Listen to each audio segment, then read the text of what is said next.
So today, indeed, the fundamentals are here for us to keep pursuing the climate transition. Today, wind and solar are clearly the cheapest new energy generation sources that we see out there. We see already a stabilization of the supply chain.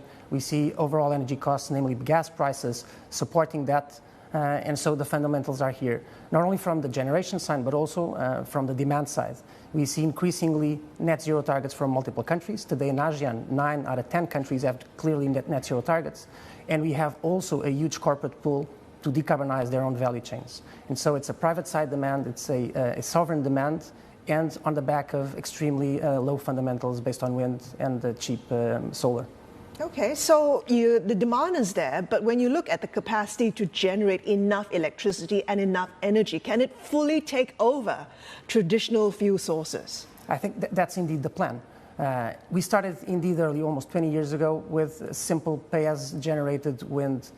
More and more solar has been part of the solution, and then we're already seeing also getting into the mix storage and hydrogen down the road can really play also a game for that full circle of net zero, especially on the hard-to-abate industries. And so we see that indeed renewables can solve the problem as a whole on this climate change tackling.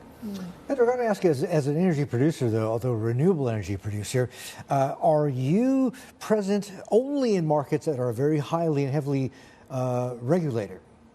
No, actually, no. The energy sector and the renewable sector as a whole is a heavily regulated market. But we really try to operate, and today we are in 3 platforms overall, North American, Europe, and now in APAC. And we like to operate in the ones that are indeed more prevalent in market dynamics. So more and more we're seeing that we need to be close to our final consumers. So we depend on wholesale market pricings with free pricing movement that really reflects the opportunity cost at a specific moment. And it enables us also to directly link with Amazon, with Microsoft, with Googles of the world in terms of direct power purchase agreements. And so that's where we feel that we can thrive at this stage. What I'm trying to get at basically is I'm trying to ask whether you feel you still have pricing power at this stage, one, and also how you've been handling costs and whether or not you're able to pass that on to your end users or customers. That's a great question. I think 2 drivers are forcing us for us to be able to control our costs as we go forward.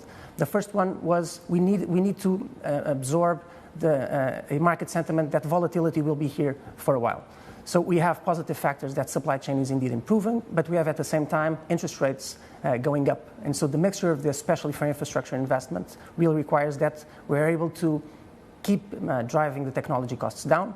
And at the same time, we also feel that on the demand side, the need to decarbonize and the commitments that the different RE100s want to be fully net zero as well creates that market demand for that greenium to sustain this volatility that is happening in the short term. Hi, I'm Emily Tan, and thanks for watching CNBC. You can check out more of our videos by clicking on the boxes on the screen, and don't forget to subscribe to the channel for more. Thanks for watching.